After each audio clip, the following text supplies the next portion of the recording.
ആഘോഷമെന്ന് പറഞ്ഞാൽ അത് എല്ലാ അർത്ഥത്തിലുമുള്ള ഒരാഘോഷമായിരുന്നു. ആദ്യമൊക്കെ ഒരു കമ്പനി സേക്കിന് വേണ്ടി കുടിച്ചിരുന്ന എൻ്റെ ഒരു രീതി പതുക്കെ പതുക്കെ മാറുകയായിരുന്നു. ഒരു വലിയ ഡീൽ വലയിലായതിൻ്റെ സന്തോഷം. പിന്നെ ബിസിനസ്സിൽ ഞാൻ ആരൊക്കെയോ ആണെന്നുള്ളൊരു അഹങ്കാരം എന്നെ ഭരിക്കാൻ തുടങ്ങി. കുടിച്ചതിനും പറഞ്ഞതിനുമൊന്നും ഒരു കണക്കുമില്ല. അതിഥികൾ പിരിഞ്ഞപ്പോഴേക്കും എൻ്റെ കാലുകൾ ഇടറാൻ തുടങ്ങിയിരുന്നു. എല്ലാവരും പോയപ്പോൾ സിയാദ് എന്നെ ഒരു കോട്ടേജിലേക്ക് കൊണ്ടുപോയി. അവിടെ എനിക്ക് മാത്രമായി അവൻ ഒരു സ്പെഷ്യൽ ഗിഫ്റ്റ് വെച്ചിട്ടുണ്ടെന്ന് പറഞ്ഞു. വാതിൽ തുറന്നു നോക്കുമ്പോൾ അതൊരു സ്ത്രീയായിരുന്നു.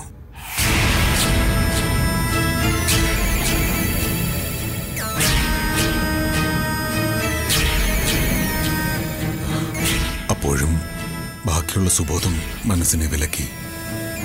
താല്പര്യമില്ലെന്ന് പറഞ്ഞ് സിയാദിനോട് ഞാൻ ഒഴിഞ്ഞു മാറി. പക്ഷെ അവൻ എന്നെ വിട്ടില്ല. നിർബന്ധിച്ച് അവൻ എന്നെ ആ റൂമിലിട്ട് പൂട്ടി. ഇന്നത്തെ രാത്രി നിനക്ക് മാത്രമാണെന്നും ആഘോഷിക്കെന്നും പറഞ്ഞവൻ പോയി. ബുദ്ധിയും ബോധവും ഒക്കെ മദ്യത്തിന് തീരെഴുതി കൊടുത്ത ഞാൻ പിറ്റേന്നുണരുന്നത് ഒരു പെണ്ണിന്റെ കരച്ചിൽ കേട്ടുകൊണ്ടാണ്. അപ്പോഴാണ് ഞാൻ അറിഞ്ഞത് കഴിഞ്ഞ രാത്രി ഞാൻ ചെയ്ത മഹാപരാധം എത്രത്തോളം ഭീകരമാണെന്ന്.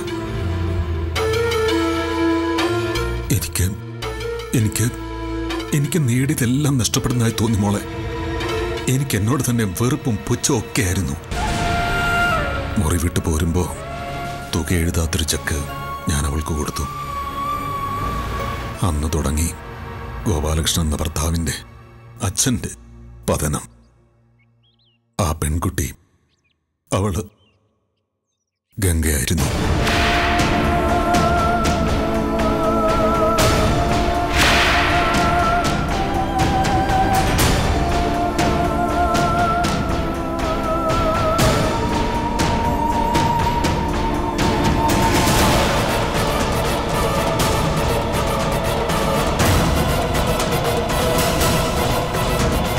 ആ സംഭവം നടന്ന് ഒരു മാസത്തിനുള്ളിൽ കൊടുത്ത ചെക്ക് 5 ലക്ഷം രൂപയ്ക്ക് മാറി. അതറിഞ്ഞപ്പോൾ ഞാൻ ആശ്വസിച്ചു. ചെയ്തു പോയ തെറ്റിന് പ്രായശ്ചിത്തമായി അത്രയെങ്കിലും ചെയ്യാൻ കഴിഞ്ഞല്ലോ എന്ന് വിചാരിച്ച് ഞാൻ സമാധാനിച്ചു. പതുക്കെ പതുക്കെ ഞാൻ ആ സംഭവം മറന്നു. അതിനുശേഷം അങ്കിള് പിന്നീട് അവരെ കണ്ടിട്ടേയില്ല? ഒരിക്കൽ മാത്രം. 2 വർഷത്തിന് ശേഷം കമ്പനി ഗസ്റ്റ് ഹൗസിൽ എന്നെ കാണാൻ വേണ്ടി സിയാദിനെയും കൂട്ടി അവൾ വന്നു. അന്ന് അവളോടൊപ്പം ഒരു കൈക്കുഞ്ഞുണ്ടായിരുന്നു. സിയാദ് പറഞ്ഞാണ് അറിഞ്ഞത് ആ കുഞ്ഞ്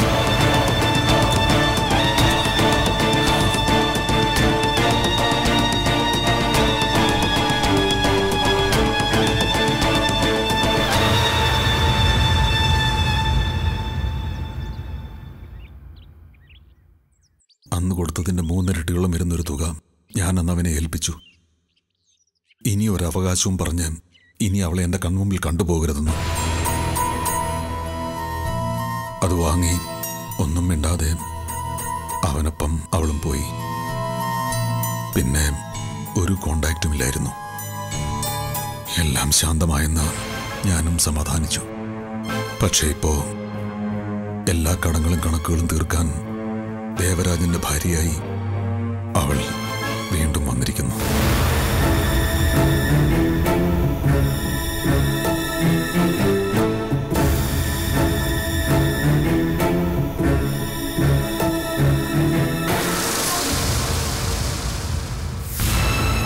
മോളെ, ഞാൻ ചെയ്ത മഹാഭാവത്തിന്റെ ഫലമാണിതെല്ലാം. എനിക്കുള്ളതെല്ലാം ഞാൻ അവൾക്ക് വിട്ടുകൊടുക്കാം. എനിക്ക് എന്റെ ലക്ഷ്മിയും മക്കളും കുടുംബവും മതി. എനിക്ക് ഞാനിങ്ങനെ ഒരു മഹാഭാവിയാണെന്ന് അവരാരും അറിയാതിരുന്നാൽ മതി. എന്നെങ്കിലും അവരിതൊക്കെ അറിയുന്നൊരു ദിവസം വന്നാൽ അത് ഈ ഗോപാലകൃഷ്ണന്റെ അവസാനത്തെ ദിവസമായിരിക്കും. അതെന്റെ മോൾക്ക് ഓർമ്മ വേണം.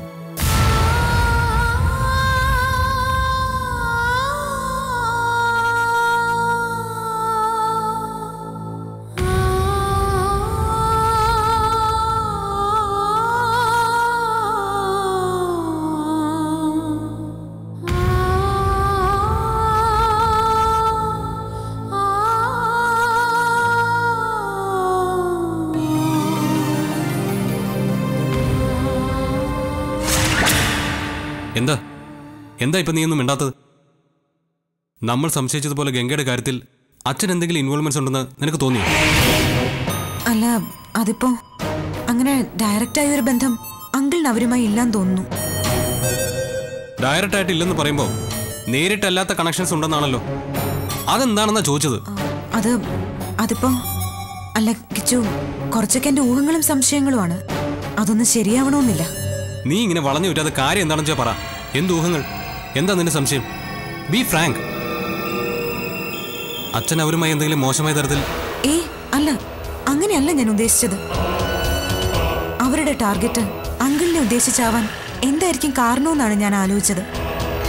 കിച്ചു, ഏതായാലും നമ്മൾ ഇത്രയും കാലം വെയിറ്റ് ചെയ്തില്ലേ, ഇനി കുറച്ചുകൂടി കാക്കാം. അതിനു മുൻപ് എനിക്ക് അവരെ ഒന്ന് കാണണം. ചില ഉറപ്പുകൾ കിട്ടാനുണ്ട്. അത് കഴിഞ്ഞിട്ട് മതി സ്വത്ത് അവരുടെ പേരിൽ രജിസ്റ്റർ ചെയ്യുന്നത്. എന്തുറപ്പ്? നീ ഒന്ന് തെളിച്ചു പറ. ഒക്കെ നിന്നോട് പറയാം, പക്ഷേ ഇപ്പൊ അതിനുള്ള സമയമായിട്ടില്ല. ഞാൻ പറയുന്നിടം വരെ നീ എന്നോടൊന്നും ചോദിക്കാനും പാടില്ല. തൽക്കാലം ഞാനൊരു ഊഹകഥയുടെ പുറകെ യാത്ര തുടരുകയാണ്. എന്റെ ഗസ് വർക്ക് ശരിയാവുകയാണെങ്കിൽ പിന്നെ ശ്രീമംഗലത്തിന്റെ ഒരു മൺതരി പോലും നമുക്കവർക്ക് വിട്ടുകൊടുക്കേണ്ടി വരില്ല. അതുറപ്പാ. ആദ്യം ഞാൻ അവരെ ഒന്ന് കാണട്ടെ. ഗംഗേ, മീറ്റിംഗ് കഴിഞ്ഞ് ഞാൻ നിന്നെ വിളിക്കാം.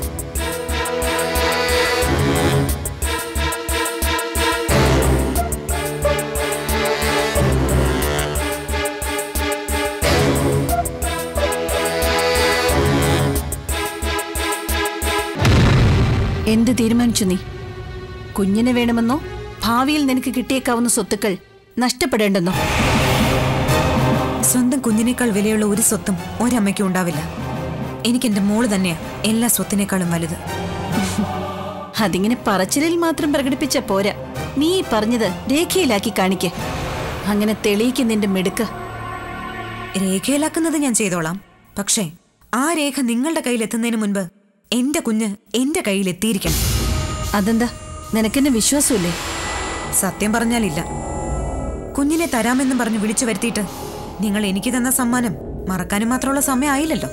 ഓ അങ്ങനെ. സോറി, ആ ഡീലിൽ ഞാൻ മാത്രമായിരുന്നില്ല. ശില്പിക്കും ഋഷിക്കും അവരുടേതായ ലക്ഷ്യങ്ങളുണ്ടായിരുന്നു. അതുകൊണ്ടാ അന്ന് അങ്ങനെയൊക്കെ സംഭവിച്ചത്. ഇത്തവണ നീ പേടിക്കണ്ട, ഗംഗ വാക്ക് പാലിച്ചിരിക്കും. രജിസ്ട്രേഷൻ നടന്ന പ്രമാണം എന്റെ കയ്യിലെത്തുന്ന ആ നിമിഷം നിന്റെ കുഞ്ഞിനെ നിനക്ക് കിട്ടിയിരിക്കും. തീർന്നില്ലേ നിന്റെ സംശയം? ഇല്ല, ഒരു കാര്യം കൂടിയുണ്ട് പറയാൻ.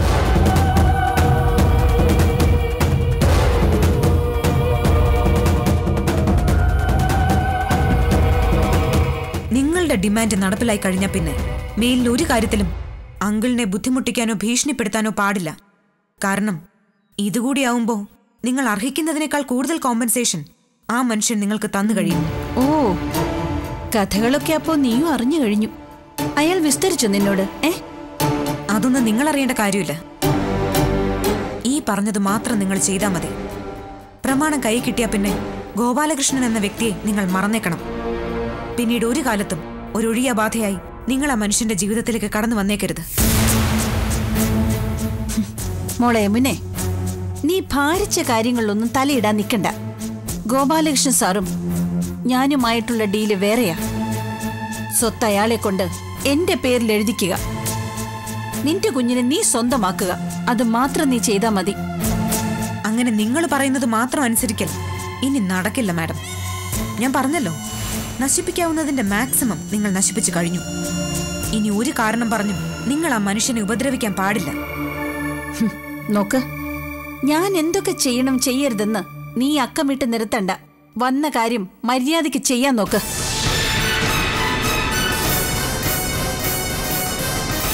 പിന്നെ നീ ഇത്രയും പറഞ്ഞതുകൊണ്ട് ഞാൻ ഒരു കാര്യം കൂടി പറയാം. ഗോപാലകൃഷ്ണൻ എന്ന വ്യക്തിയെ ഭൂമിയിൽ നിന്ന് തുടച്ചു മാറ്റിയിട്ടേ ഈ ഗംഗ ഇവിടം വിടൂ.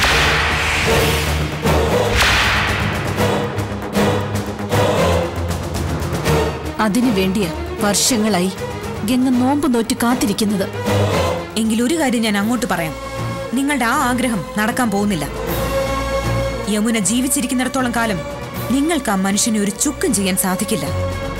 അങ്കിളിന്റെ സ്വത്തിന്റെ ഒരു അംശം പോലും നിങ്ങൾക്ക് കിട്ടുകയില്ല. നീ നിന്റെ കുഞ്ഞിനെ മറന്നുകൊണ്ടാണോ മോളെ സംസാരിക്കുന്നേ? അപ്പോ അതിന് നിനക്ക് ജീവനോടെ വേണ്ടേ? എന്റെ മോളെ നിങ്ങൾ ഒരു ചുക്കും ചെയ്യില്ല. അതിനുള്ള വഴിയൊക്കെ എനിക്കറിയാം.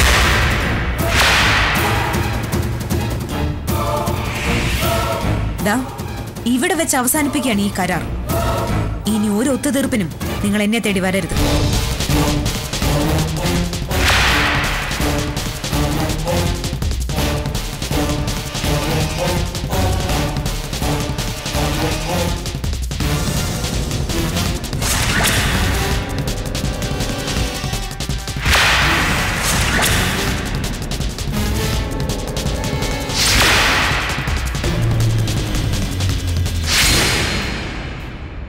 നീ എന്തിനവളെ കാണാനും അങ്ങനെയൊക്കെ സംസാരിക്കാനും പോയി?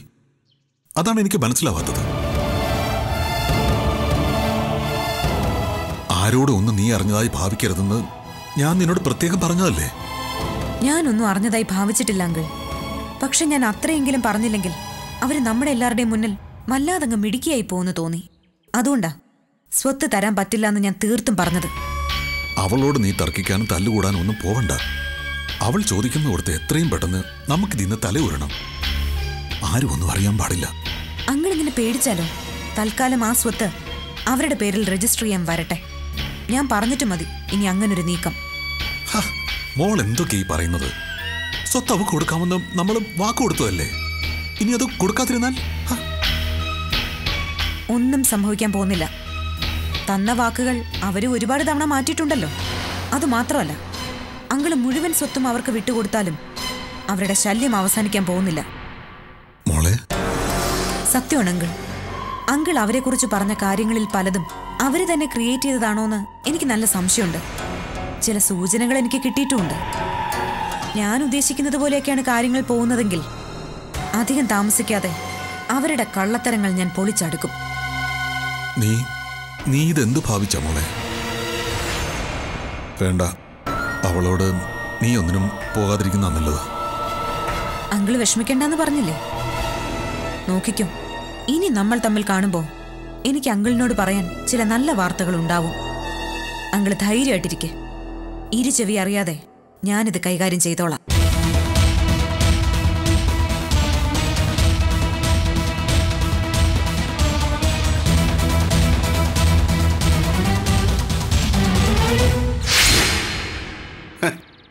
ഇത് പറയാണോ നിങ്ങളിപ്പോൾ വന്നത്? എങ്കിൽ ഉപദേശത്തിന് നന്ദി. മാഡം വന്ന പോലെ പോകാൻ നോക്ക്. ഞാൻ പൊയ്ക്കോളാം, പക്ഷേ സൂക്ഷിക്കേണ്ടത് നിങ്ങളാ. എന്നോടുള്ള വാശിയും വൈരാഗ്യവും തീർക്കാൻ എന്റെ കുഞ്ഞിന്റെ മേൽ ഇനി ഒരു നുള്ളു മണ്ണ് വാരി ഇട്ടൂന്ന് ഞാൻ അറിഞ്ഞ പിന്നെ എല്ലാവരും വിവരം അറിയും. ഞാൻ പറഞ്ഞേക്കാം. നീ ഇത് പറഞ്ഞ് വരട്ടാൻ തുടങ്ങിയിട്ട് നേരം കുറച്ചായാലോ? ഞാൻ നിയമപ്രകാരം ദത്തെടുത്ത കുഞ്ഞാത്. അതിൻ്റെ മേൽ മറ്റാർക്കും ഒരു കാരണവും പറഞ്ഞ് അവകാശവാദം ഉന്നയിക്കാൻ പറ്റില്ല. ഞങ്ങൾ ഞങ്ങളുടെ കുഞ്ഞിനെ എങ്ങനെ വേണമെങ്കിലും വളർത്തും. ചിലപ്പോൾ തല്ലിയെന്നും ഉപദ്രവിച്ചെന്നും കൊന്നെന്നും ഒക്കെ വരും. ഇതൊക്കെ അന്വേഷിക്കാനും ചോദ്യം ചെയ്യാനും നിങ്ങൾക്ക് എന്ത് അവകാശം?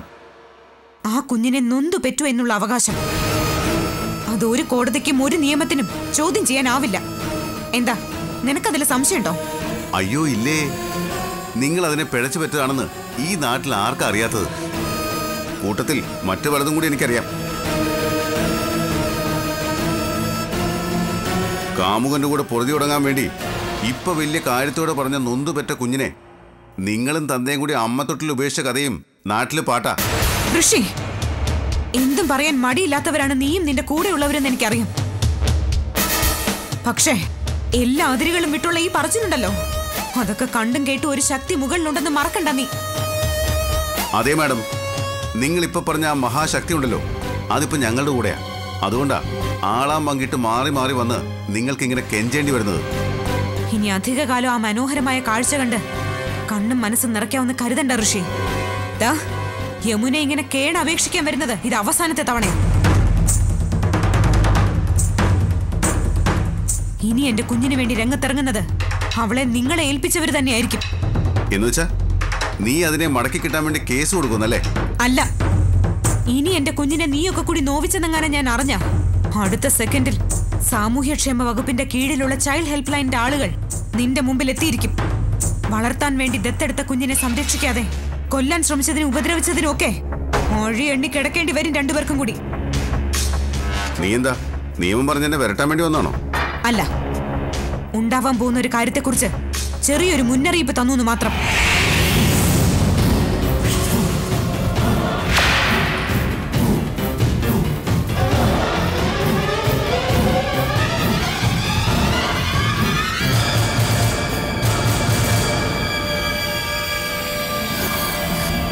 എന്തിനാ ഋഷി മറ്റുള്ളവർക്ക് വേണ്ടി സ്വന്തം ജീവിതം നീ ഇങ്ങനെ നശിപ്പിക്കുന്നത്?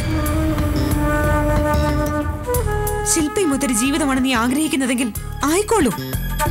എനിക്കോ മറ്റുള്ളവർക്കോ അതിൽ യാതൊരു വിരോധവും ഇല്ല. പക്ഷെ എന്റെ കുഞ്ഞ്, അവളെ നിങ്ങൾ എനിക്ക് തിരിച്ചു തന്നേക്ക്. ഗംഗ എന്ന വൃത്തികെട്ട സ്ത്രീക്ക് വേണ്ടി നീയും ശില്പയും എന്തിനാ എന്റെ മോളെ വെച്ചിങ്ങനെ വില പേശുന്നേ? പ്ലീസ് ഋഷി, എല്ലാ പ്രശ്നങ്ങളും നമുക്ക് ഇവിടെ വെച്ച് തീർക്കാം. നീ പറഞ്ഞ ശില്പയും അത് കേൾക്കും. നിർത്തി. അപ്പൊ ഈ വിരട്ടൽ നാടകത്തിന്റെ പിന്നിലെ യഥാർത്ഥ ഉദ്ദേശം ഇതായിരുന്നു അല്ലേ? കരഞ്ഞ് കാല് പിടിച്ചിട്ട് മാറാത്തവരെ വിരട്ടി കാര്യം നേടാൻ നോക്കുന്നു അല്ലേ? അതൊന്നും ഞങ്ങളടുത്ത് ചെലവാകില്ല മാഡം. നീ ഇപ്പൊ പറഞ്ഞില്ലേ ശില്പയുമായി ജീവിക്കാനുള്ള എന്റെ ആഗ്രഹത്തെ പറ്റി? അത് ഋഷിയുടെ ആഗ്രഹങ്ങളുടെ ലിസ്റ്റിലെ അവസാനത്തെ നമ്പരാ. അതിനു മുമ്പ് ഋഷി ആഗ്രഹിക്കുന്ന ഒരുപാട് കാര്യങ്ങളുണ്ട്. അതൊക്കെ നടക്കണമെങ്കിൽ നിന്റെ കുഞ്ഞ് ഞങ്ങളുടെ അടുത്തുണ്ടാവണം. ഇപ്പൊ മാഡത്തിന് കാര്യങ്ങൾ ഏകദേശം മനസ്സിലായി കാണുമല്ലോ. എന്നാ വേഗം സ്ഥലം വിടാൻ നോക്ക്. ശരി, ഇനി എനിക്കൊന്നും പറയാനില്ല. എന്റെ കുഞ്ഞിനെ വീണ്ടും കിട്ടാൻ നിയമപരമായി ചെയ്യാവുന്നതൊക്കെ ഞാൻ ചെയ്യും. അതില്ലാതാക്കാൻ നിങ്ങളാൽ പറ്റുന്നതൊക്കെ നിങ്ങളും ചെയ്തോളൂ.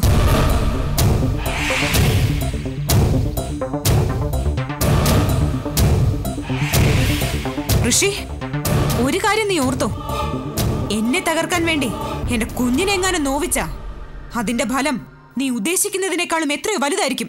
ഓർത്തോ?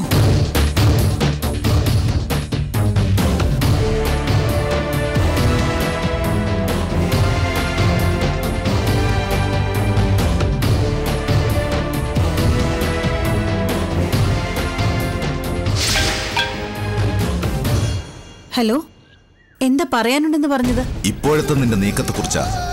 അത് നമുക്ക് തിരിച്ചടിയാകാനുള്ള ചാൻസ് ഉണ്ട്. എന്ത് തിരിച്ചടി? ഇതുവരെ അങ്ങനെ ഒരു തിരിച്ചടിയും ഗംഗയുടെ വഴിയിൽ ഉണ്ടായിട്ടില്ല, ഇനി ഉണ്ടാവാനും പോകുന്നില്ല. അതുകൊണ്ട് തന്നെ സാറിന്റെ ഈ പേടി അനാവശ്യമാണ്. ഞാൻ പറയുന്നത് കേൾക്ക്. നിന്റെ ഈ ഓവർ കോൺഫിഡൻസ് അപകടമാണ്.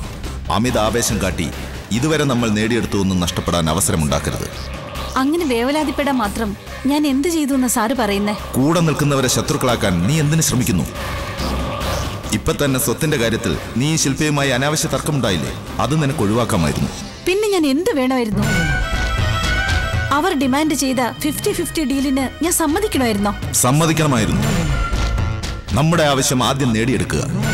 അത് കഴിഞ്ഞ് ആർക്കൊക്കെ എത്ര വെച്ച് കൊടുക്കണമെന്ന് നമ്മളല്ലേ തീരുമാനിക്കുന്നത്. അതുകൊണ്ട് വെറുതെ ഒരു ഡിസ്പ്യൂട്ടിന് നിൽക്കണ്ട. അതുപോലെ തന്നെ ആ യമുനയുടെ കാര്യത്തിൽ നീ കരുതിയിരിക്കണം. ശില്പയെ പോലെ അത്ര എളുപ്പം നിനക്ക് അവളെ നേരിടാനാവില്ല.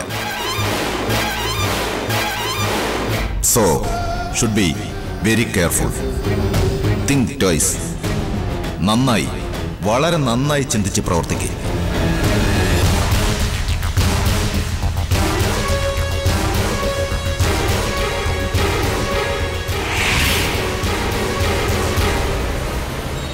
യമുന, ഇതാ ഞാൻ പറഞ്ഞ ആള്, മോഹൻ സാർ.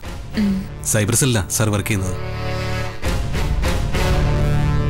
ഹലോ സർ, കാര്യങ്ങളെല്ലാം കിച്ചു പറഞ്ഞല്ലോ. ഒരു സഹായത്തിന് വേണ്ടിയാ ഞാൻ സാറിനെ കാണണമെന്ന് പറഞ്ഞത്. അതിനെന്താ, എന്നെക്കൊണ്ട് കഴിയുന്ന എന്ത് ഹെൽപ്പും ചെയ്യാൻ ഞാൻ റെഡിയാണ്. കാരണം കിച്ചുവിനോട് എനിക്ക് അത്രയ്ക്ക് കടപ്പാടുണ്ട്. ഒരിക്കൽ എൻ്റെ ജീവൻ രക്ഷിച്ച ഇയാളാണ്. ജിമ്മിൽ നിന്നും മടങ്ങും വഴി ഒരു ആക്സിഡൻറ്റ്, എതിരെ വന്ന കാർ ഇടിച്ചിട്ടിട്ട് പോയതാ. ആളില്ലാത്തടത്ത് തട്ടിപ്പോവാൻ വേണ്ടി കിടന്ന എന്നെ കാലിന് കൊടുക്കാതെ കാത്തത് ഈ കിച്ചുവാ. അങ്ങനെയുള്ള ഒരാളെ അത്യാവശ്യ ഘട്ടത്തിൽ സഹായിക്കേണ്ടത് നമ്മുടെ ഉത്തരവാദിത്വമല്ലേ? ആ, കൊച്ചു പറ, ഞാൻ എന്താ ചെയ്യേണ്ടത്? പറയാം. കിച്ചു, ഒരു മിനിറ്റ്. ശരി.